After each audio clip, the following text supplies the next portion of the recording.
Ito ang araw na ginawa ng Panginoon. Tayo'y magsaya at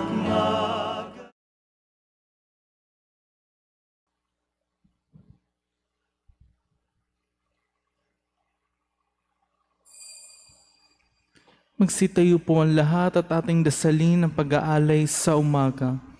Sa ngalan ng Ama, ng Anak at ng Espiritu Santo. Amen.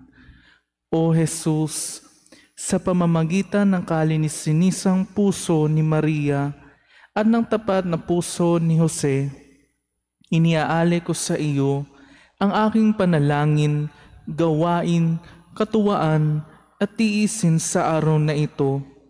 Kaanim ng banal na sakripisyo ng misa sa buong daigdig. Iniaalay ko yaon ukol sa lahat ng mga adhikain ng iyong mahal na puso, sa kaligtasan ng mga kaluluwa, sa pagbabayad puri sa kasalanan, at sa pagsasama-sama ng lahat na Kristiyano.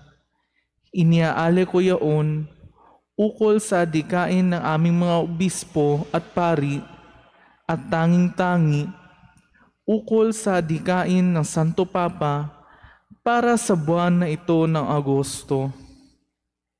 Dumudulog kami sa lilim ng iyong pagsasanggalang, o banal na Ina ng Diyos.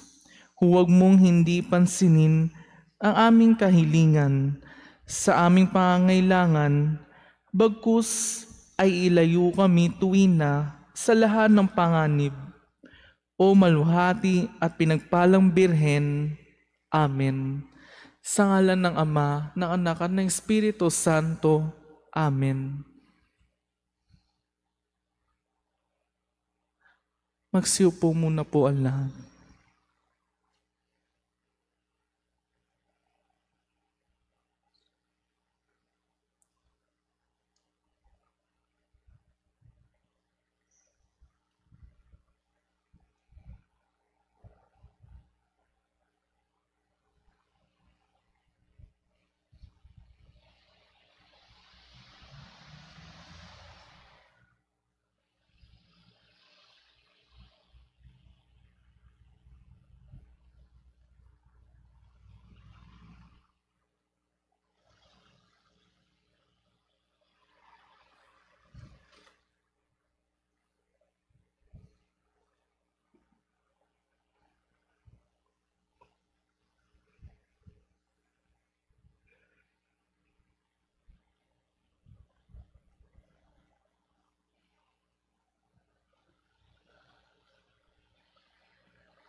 Magandang umaga po sa lahat. Ngayon po ay ang paggunita kay Santa Rosa de Lima, Dalaga. Ang ating punong tagapagdiwang ay ang ating Shrine Parochial Vicar, Reverendo Padre Danichi Wi. Magsitayo po ang lahat.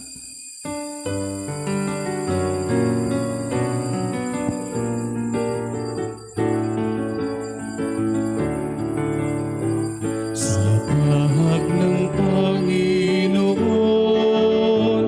ang bayan niya nagtitipon upang pagsaluhan ang kaligtasan, handog ng Diyos sa tanan.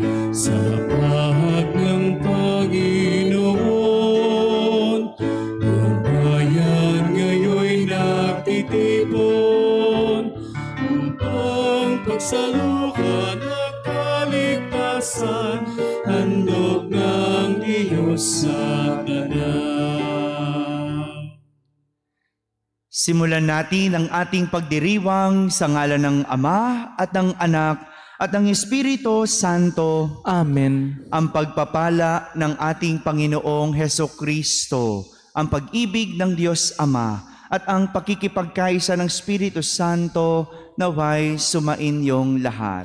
At sumainyo rin. Mga kapatid, aminin natin ang ating mga kasalanan upang tayo'y maging marapat gumanap sa banal na pagdiriwang.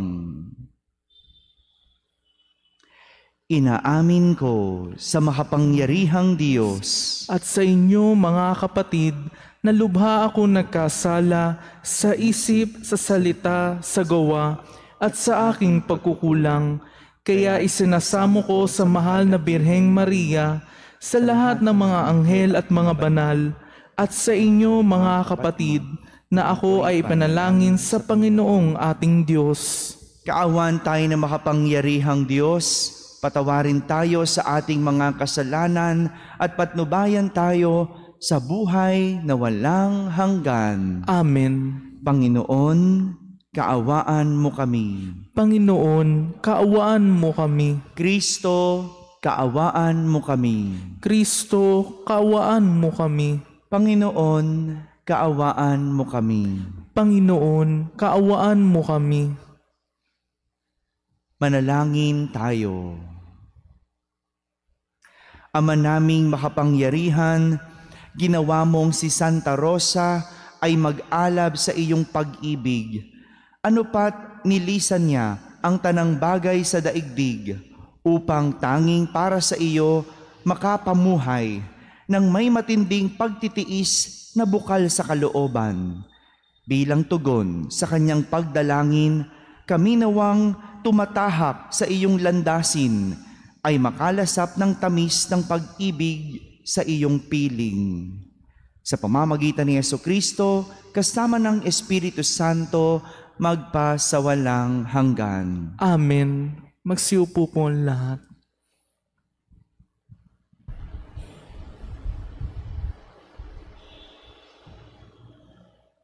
Pagbasa mula sa aklat ng mga hukom. Noong panahon na iyon, ang mga taga Sikem at Bet Milo ay sama-samang nagpunta sa may sagradong puno ng ensina sa Sikem at itinalagang hari si Abimelech. Nang mabalitaan ito ni Joatam, tumayo siya sa itaas ng bundok ng Gerizim at humiyaw. Mga taga Sikem, makinig kayo sa akin at makikinig sa inyo ang Diyos. Noong unang panahon, nag-usap-usap ang mga punong kahoy upang pumili ng hari. Sinabi nila sa olibo, "Ikaw ang maghari sa amin." Sumagot ang olibo, "Kakailanganin kong itapon ang aking langis na gamit sa pagpaparangal sa mga Diyos at sa mga tao kung ako ang mamamahala sa inyo." Sinabi nila sa igos, "Ikaw na ang maghari sa amin." Ngunit sumagot ang igos, "Kakailanganin kong iwan ang masasarap kong bunga kung pamamahalaan ko kayo." Kaya sinabi nila sa ubas, "Ikaw na ang maghari sa amin." Sumagot ang ubas, "Sa akin nanggagaling ang alak na pampasaya sa mga Diyos at sa mga tao. Kakailanganin kong iwan yaon kung ako ang maghahari sa inyo." Kaya sinabi nila sa dawag, "Ikaw na nga ang maghari sa amin." Ang sagot ng dawag, "Kung talagang ibig ninyo akong maging hari, Sumilong kayo sa akin. Kung ayaw ninyong sumilong, magpapalabas ako ng apoy upang sunugin ang mga sedro ng Libano. Ang salita ng Diyos. Salamat sa Diyos. Poon ang bigay mong lakas, sa hari ay nagpapagalak. Poon ang bigay mong lakas, sa hari ay nagpapagalak. Nagagalak ang hari o poon, dahilan sa lakas mong bigay. Siya ay nagagalak sa kanyang tagumpay. Binigyan mo siya ng lahat ng kanyang mga kailangan at iyong dininig kanyang kahilingan. Poon ang bigay mong lakas, sa hari ay nagpapagalak. Dinalaw mo siya ng ang iyong taglay ay gintong korona. Iyong pinagpala at pinutungan siya. Hiling niya ay buhay at iyon ang iyong ipinagkaloob. Buhay na mahaba at walang pagkatapos. Poon ang bigay mong lakas, sa hari ay nagpapagalak.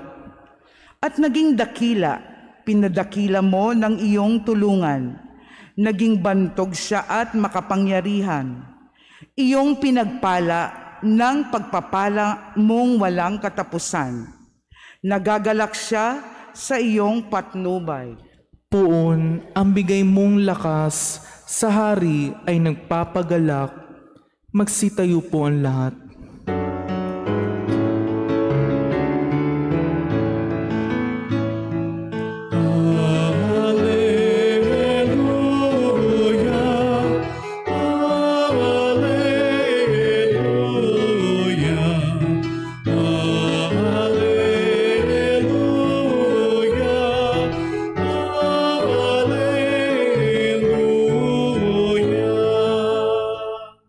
Buhay ang salita ng Diyos. Ganap nitong natatalos tanang ating niluloob.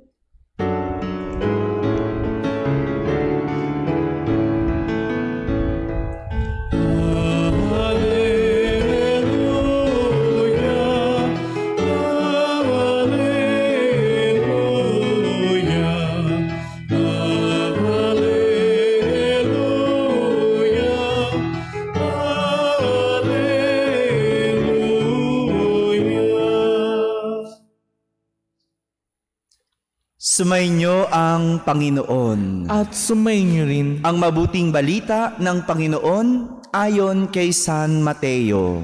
Papuri sa iyo, Panginoon.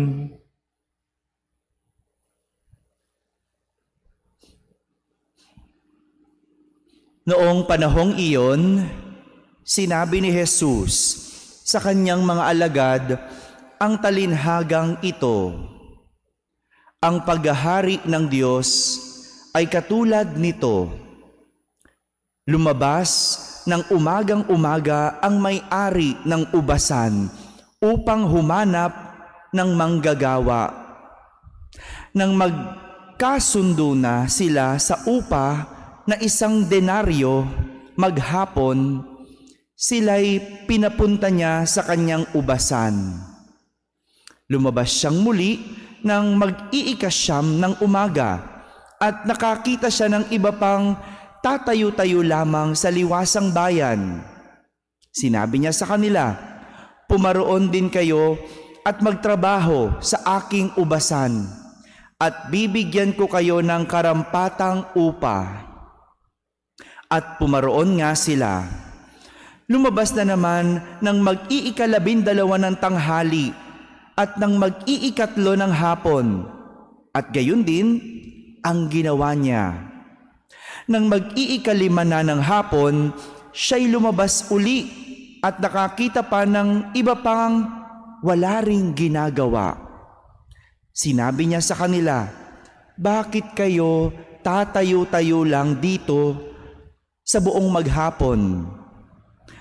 Wala pong magbigay sa amin ng trabaho eh." Sagot nila. At sinabi niya, "Kung gayon, pumaron kayo at gumawa sa aking ubasan." Pagtatakip silim, sinabi ng may-ari ng ubasan sa kanyang katiwala, "Tawagin mo na ang mga manggagawa at sila'y upahan, magmula sa huli hanggang sa buong nagtrabaho." Ang mga nagsimula ng mag-iikalima ng hapon ay tumanggap ng tig-iisang denaryo, at nang lumapit ang mga nauna, inakala nilang tatanggap sila ng higit doon. Ngunit ang bawat isa ay tumanggap din ng 1 denaryo. Pagkatanggap nito, nagreklamo sila sa may-ari ng ubasan. Sabi nila, "1 oras lang pong gumawa ang mga huling dumating, samantalang maghapon kaming nagpagal at nagtiis ng nakapapasong init ng araw. Bakit naman po ninyo pinagpare-pareho ang upa sa amin?" At sinabi niya sa isa sa kanila, "Kaibigan, hindi kita dinadaya. Hindi ba't nagkasundo tayo sa 1 denaryo? Kunin mo ang ganang iyo at umalis ka na. Maano kung ibig kong upahan ang nahuli ng tulad ng upa ko sa inyo? Wala ba akong karapatang gawin ang aking maibigan sa ari-arian ko? O naiinggit ka lang sa aking kabutihang loob? Kaya't ang nahuhuli ay mauuna, at ang nauuna ay mahuhuli." Mga kapatid, ang mabuting balita ng Panginoon. Pinupuri ka namin, Panginoong Hesukristo. Magsiupo po lahat. Sa kaharian ng Diyos, lahat tayo pare-pareho. Sa kaharian ng Diyos, lahat tayo pare-pareho. Magandang umaga po sa inyong lahat. Ito po yung nais ituro ng talinhaga na ating narinig sa ating ebanghelyo sa araw na ito tungkol sa paghahari ng Diyos. Lahat tayo pare-pareho. Walang nakakalamang, walang nakakaungos. Narinig po natin na isa-isang tinawag ng may-ari ng ubasan ang mga manggagawa ng magkakaibang oras. Sabi, may tinawag ng umagang-umaga. Siguro ipagpalagay natin mga 6:00 yun o mga ganitong oras.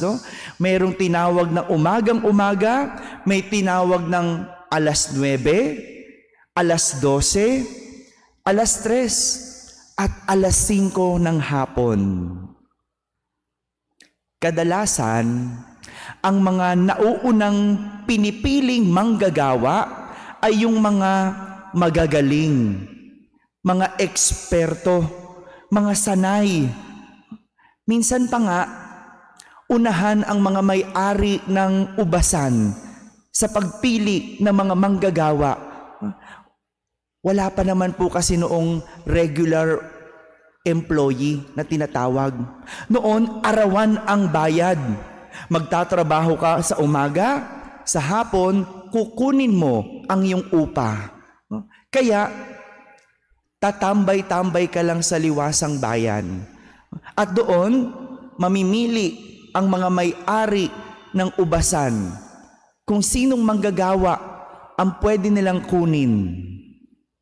Kung ikaw ang may-ari, una mong pipiliin, syempre, magaling. Syempre, eksperto. Syempre, yung masipag. Ayaw mo yung tamad. Kaya nga, ang mga tinawag na manggagawa nung mag-aalas 5 na ng hapon ay yung mga walang pumili. Walang nagkakagusto. Marahil, hindi magaling. Wala naman na ibang dahilan eh. Kung bakit sila na lang yung natira. Kumbaga, latak. Kumbaga, walang galing. Kaya nga, laking gulat ng mga unang manggagawa na napili na makatanggap sila ng parehas na sahod sa mga manggagawa na walang pumili o yung sa mga manggagawang huli na napili. Kung baga, ang mga hindi magagaling ay nakakuha ng pantay o parehas na pagtingin sa mga magagaling. Masisisi ba natin yung mga magagaling kung bakit sila nagtampo at pinarehas sila sa mga hindi magagaling? Masisisi ba natin sila?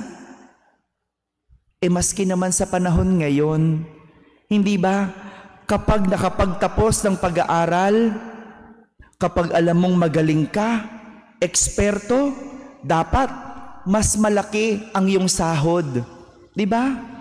Ay hindi ka papayag na minimum ang tinatanggap mo kung alam mong mataas ang pinag-aralan mo. Eksperto ka, magaling ka. Kaya nga sa trabaho natin, di ba, may hierarchy.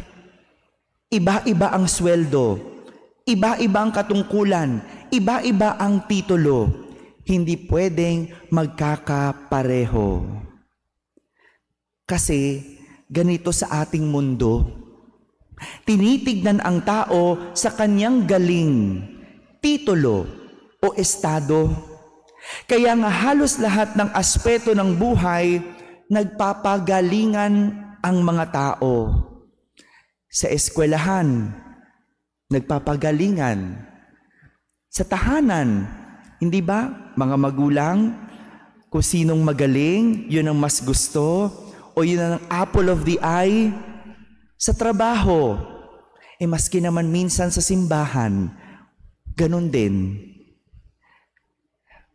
Ganyan sa ating mundo, nagpapagalingan ng tao, batay sa galing o estado.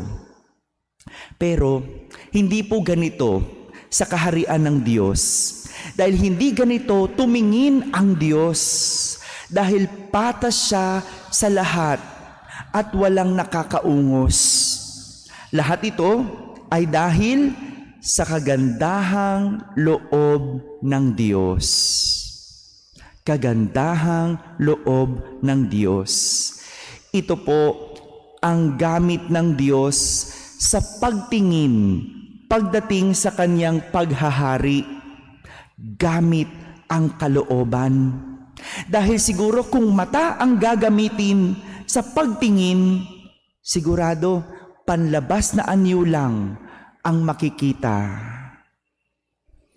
Ibig sabihin ba nun, Father, hindi ko nagagalingan? Tutal, pare-parehas lang naman. Ibig sabihin ba nun, hindi na rin ako magsusumikap, magtatamad-tamaran? Ay, nasa inyo po iyon. Kapag yan ang ginawa mo, dito sa mundo, walang mangyayari sa iyo. Ang sinasabi't gustong ipakita ng ating ebanghelyo ay nasa mata ng Diyos ang pagtanggap sa kanyang kaharian. Wala sa atin. Magpaligsahan man tayo, sa huli, kalooban pa rin ng Diyos ang mananaig. Mga kapatid, napakadaming gustong ipamulat sa atin ng talinhaga. Una, sa mundo, nagpapagalingan ang mga tao. Pangalawa, tandaan, hindi lang sa galing ang Diyos nakatingin. Dahil pagdating sa kaharian ng Diyos, lahat tayo ay pare-pareho. Amen.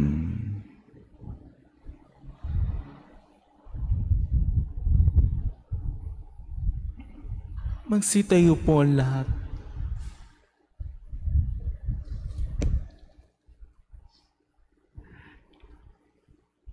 Ang pamamaraan ng Diyos ay hindi tulad ng sa atin, dahil ang kanyang katarungan at kagandahang loob ay higit pa sa ating turing at sukat. Lumapit tayo sa kanya habang nananalig, napakinggan niya tayo at hindi bibiguin. Ating sambitin sa bawat panalangin, Ama, sumaamin nawa ang iyong kagandahang loob. Ama, sumaamin nawa ang iyong kagandahang loob.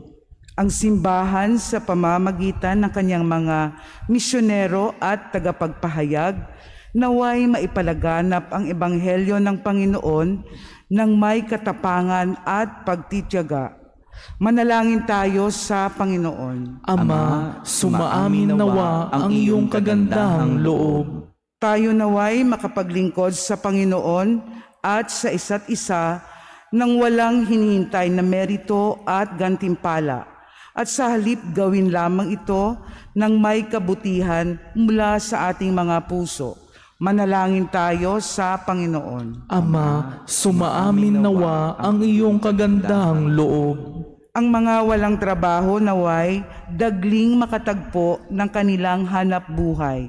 Manalangin tayo sa Panginoon. Ama, sumaamin nawa ang iyong kagandahang loob. Ang mga may sakit at mga nagdurusa naway masiyahan sa kalinga at unawa ng kanilang pamilya at mga kaibigan. Manalangin tayo sa Panginoon. Ama, sumaamin nawa ang iyong kagandahang loob. Ang mga nagtiyagang mamuhay ng mabuti sa mundong ito at namayapa naway makatanggap ng gantimpala sa makalangit na kaharian ng Diyos.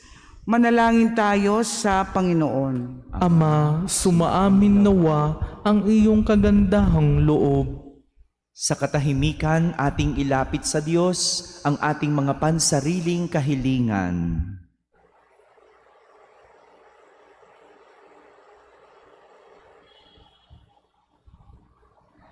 Manalangin tayo sa Panginoon. Ama, sumaamin nawa ang iyong kagandahang loob. Panginoon naming Diyos, mapagpakumbaba kaming naglilingkod sa iyo sa abot ng aming makakaya nang walang hinihinging kapalit. Naniniwala kami na sa piling ka namin at binibiyayaan mo kami ng mabubuting bagay dahil sa iyong anak na si Jesucristo na aming Panginoon. Amen. Magsiupo po ang lahat.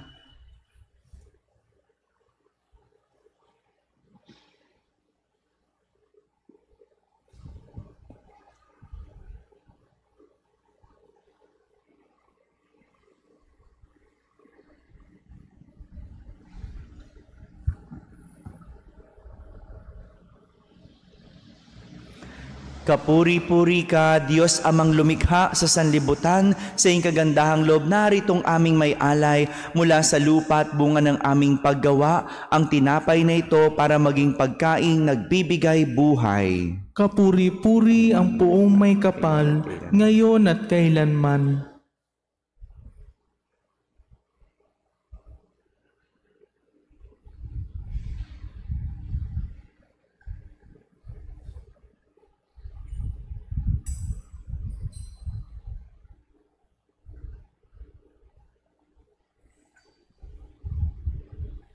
Kapuri-puri ka, Diyos amang lumikha sa sanlibutan, sa iyong kagandahang loob naritong aming may alay mula sa lupa at bunga ng aming paggawa.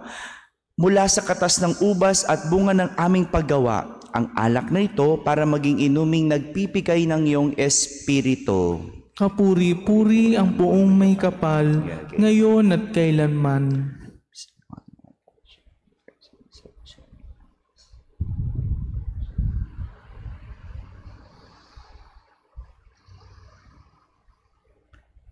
Magsitayo po ang lahat. Manalangin kayo mga kapatid upang ang paghahain ng Diyos ay kalugdan nating lahat.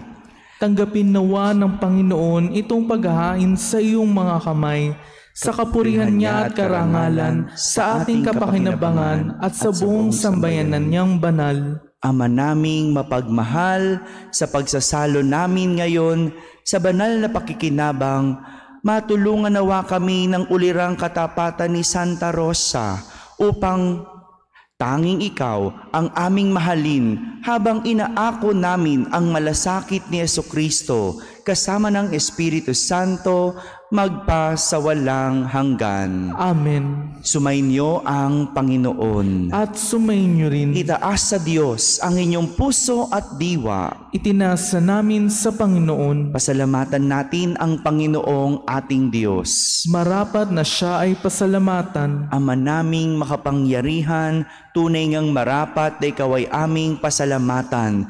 Ngayoy ikinagagalak naming may mga banal na tao na nakatalaga o nagtalaga ng sarili sa anak mong si Jesucristo upang ipamalas nila ang paghahari mo at maakit ang kapwa na manalig sa iyo. Ngayon ay aming ibinibigay ng iyong anak na minamahal ang kabanalang iyong taglay at hangad mong kamtin ng tanan. Ito ang pinanggagalingang amin ngayong nililingon. Dito mo rin nais na kami ay makarating at humantong. Kaya kaisa ng mga anghel na nagsisiawit ng papuri sa iyo nang walang humpay sa kalangitan, kami nagbubunyi sa iyong kadakilaan. Santo, Santo, Santo, Panginoong Diyos ng mga hukbo, napupuno ang langit at lupa ng kadakilaan mo, Hosana sa kaitaasan. Pinagpala ang naparirito sa ngalan ng Panginoon, Hosana sa kaitaasan. Magsiluhod po. Ama naming banal, ikaw ang bukal ng tanang kabanalan. Kaya't sa pamagitan ng iyong Espiritu ay gawin mong banal ang mga kaloob na ito upang para sa amin ay maging katawan at dugo ng aming Panginoong Hesukristo. Bago niya pinagtiis ang kusang loob na maging handog, hinawakan niyang tinapay, pinasalamatan kanya, pinaghati-hati niya iyon, iniabot sa kanyang mga alagad at sinabi, "Tanggapin ninyong lahat ito at kanin, ito ang aking katawan na inihahandog para sa inyo."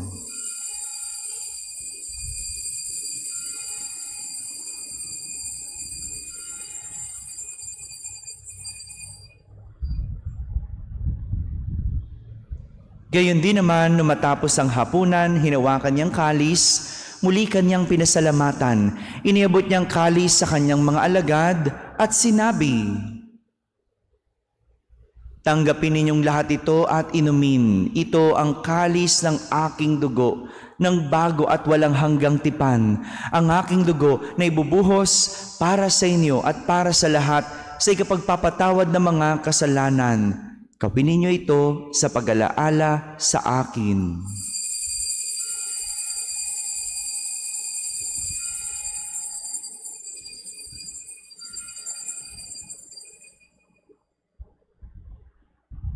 Magsitayo po ang lahat.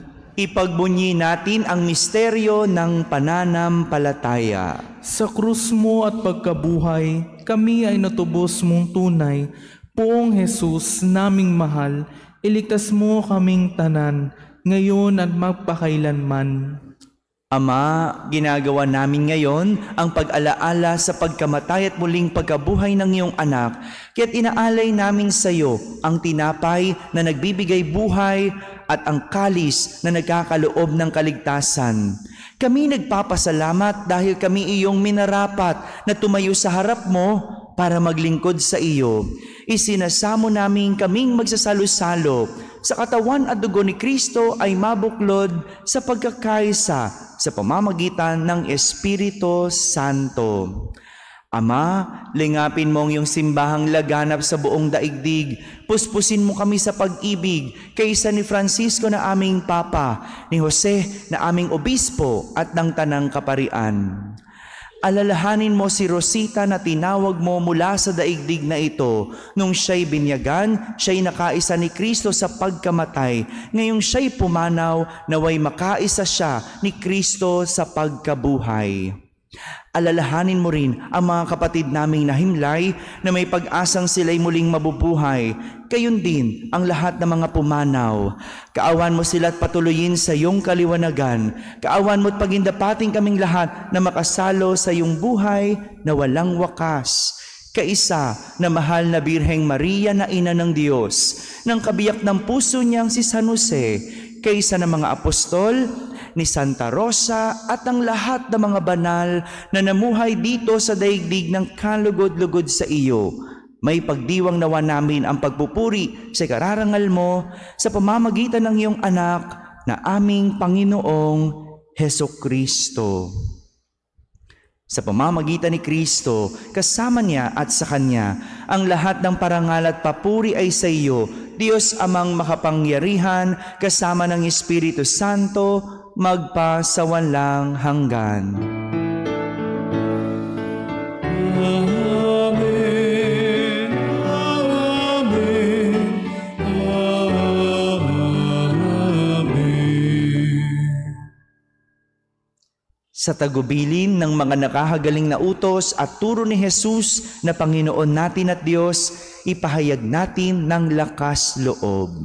Ama namin, sumasalangit ka, sambahin ang ngalan mo, mapasa amin ang kaharian mo, sundin ang loob mo dito sa lupa para ng sa langit. Bigyan mo kami ngayon ng aming kakanin sa araw-araw, at patawarin mo kami sa aming mga sala, para ng pagpapatawad namin sa nagkakasala sa amin, at huwag mo kaming ipahintulot sa tukso, at itiadya mo kami sa lahat ng masama.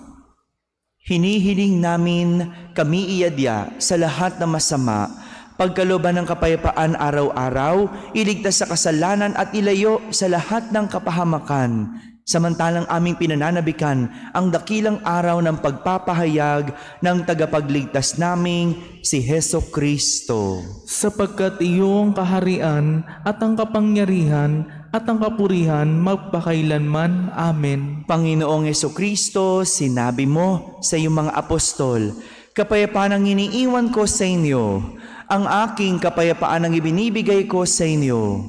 Tunghayan mo ang aming pananampalataya at huwag ang aming pagkakasala. Pagkalooban mo kami ng kapayapaan at pagkakaisa ayon sa iyong kalooban, kasama ng Espiritu Santo, magpa sa walang hanggan. Amen. Ang kapayapaan ng Panginoon ay laging sumainyo. At sumainyo rin. Magbigayan kayo ng kapayapaan sa isa't isa. Peace be with you. Kordero ng Diyos na nag-aalis ng mga kasalanan ng sanlibutan, maawa ka sa amin. Kordero ng Diyos na nag-aalis ng mga kasalanan ng sanlibutan, maawa ka sa amin. Kordero ng Diyos na nag-aalis ng mga kasalanan ng sanlibutan, ipagkaloob mo sa amin ang kapayapaan.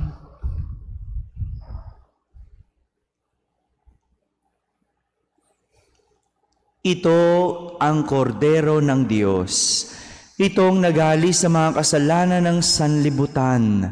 Mapalad ang mga inaaniyahan sa kanyang piging. Panginoon, hindi ako karapat-dapat na magpatuloy sa iyo, ngunit sa isang salita mo lamang ay gagaling na ako. Ang katawan ni Kristo. Amen.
Magsitayo po ang lahat.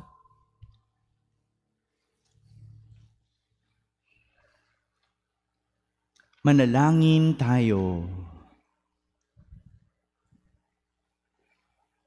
Ama naming mapagmahal, sa pagsasalo namin ngayon sa banal na pakikinabang, matulungan nawa kami ng ulirang katapatan ni Santa Rosa upang tanging ikaw ang aming mahalin habang inaako namin ang malasakit ni Jesucristo kasama ng Espiritu Santo magpasawalang hanggan. Amen.